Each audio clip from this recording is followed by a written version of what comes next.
Hey there, storytellers! Welcome back to my channel and welcome to my bedroom. It's a little bit of a scene change because there are people over at the house and filming in the usual room would be a little bit too loud.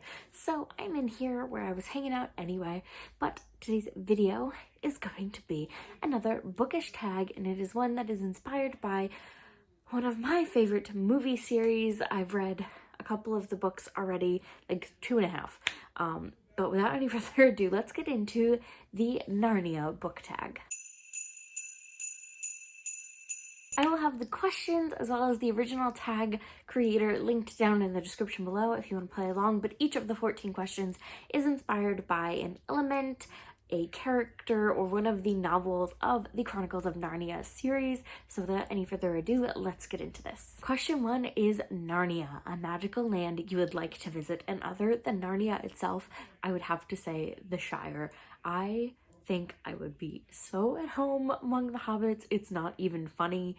Or Rivendell, I suppose, but Middle-earth in general, I guess I could say, but most especially the Shire. Question 2 is The Magician's Nephew, a book you find underrated, and for this, I struggled for a minute until I remembered The Alchemist by Michael Scott, book 1 in the Secrets of the Immortal Nicholas Flamel series. Now, this is a series I haven't finished, but I remember being absolutely in love with the first 2 novels. I think I've read possibly the 3rd one, but I was really into the first one. So good, so underrated. I really don't think I've ever seen anybody talk about it, and it's a shame. I really should finish it because it was that good. Question 3 is The Lion, the Witch, and the Wardrobe, a classic that you love, and for this I had to go with Pride and Prejudice. It's pretty well known that I enjoy Pride and Prejudice, and it's the only one I could say possibly, other than Macbeth.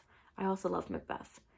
But those two, Pride and Prejudice and Macbeth, are 2 classics that I absolutely, hands down, can say for sure that I love. Question 4 is The Horse and His Boy, a book you picked up without knowing what it was about. And again, this was one I struggled with, but ultimately I settled on Thirsty Mermaids. It is a graphic novel by Kat Lee, I think, if I'm remembering correctly.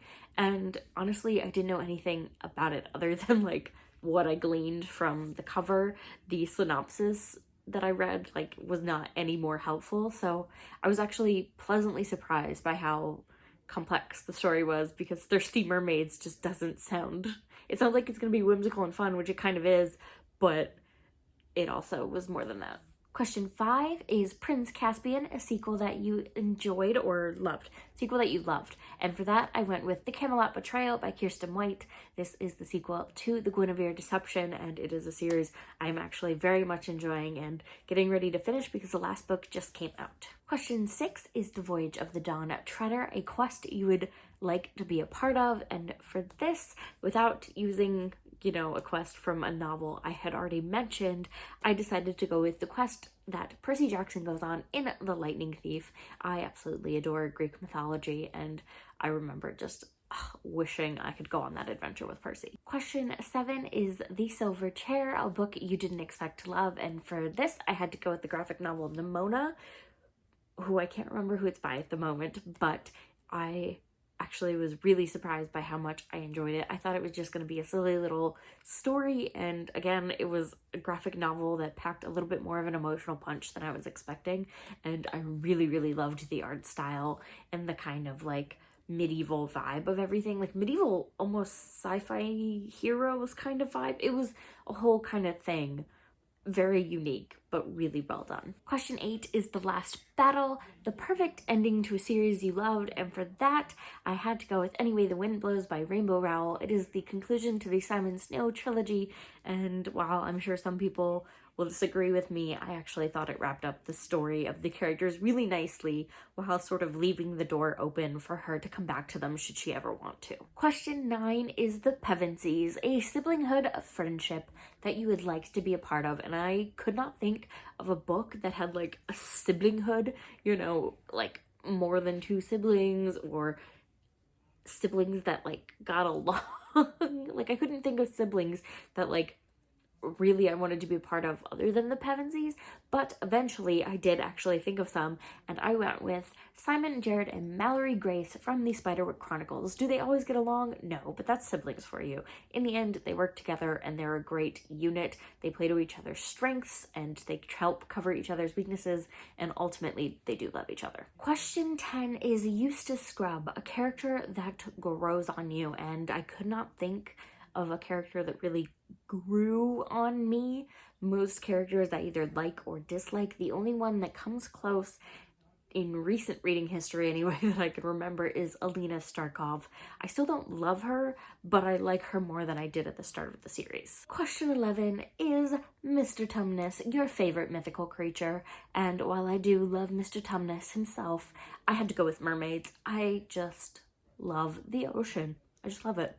And I've always wanted to be a mermaid or meet a mermaid or both, preferably both.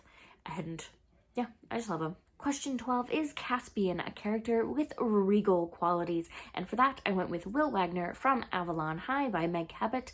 And it's pretty self-explanatory once you read the story about why he has regal qualities. He's the literal reincarnation of King Arthur. So, pretty regal. Question 13, nearing the end here, folks, is Reepicheep, a loyal character, and without reusing an answer from a previous tag, I went with Penelope from the Simon Snow series. Penelope could easily abandon Simon at any point. She could doubt him. So many other people do kind of leave him in the lurch a little bit, or they doubt him, or they don't come to his aid quite as quickly as they should, but Penelope is a ride or die, man. She's always got his back. And last but not least, the wardrobe, your favorite hideout or place to read. And I really appreciate reading in a big, comfy chair, but I don't really have one of those at the moment. We have a big chair in the living room, but it's not necessarily so comfy, so I don't actually like to read out there. So my actual hideout and favorite reading spot is the bed that you see here. But that is it for today's video. If you enjoyed it, let me know by leaving a like down below.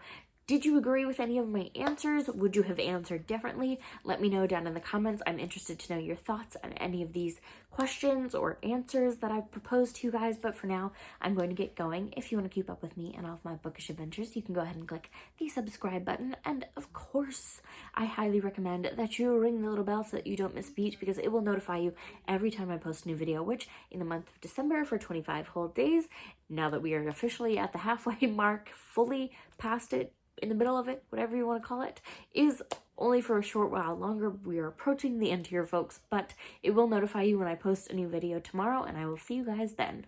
Bye!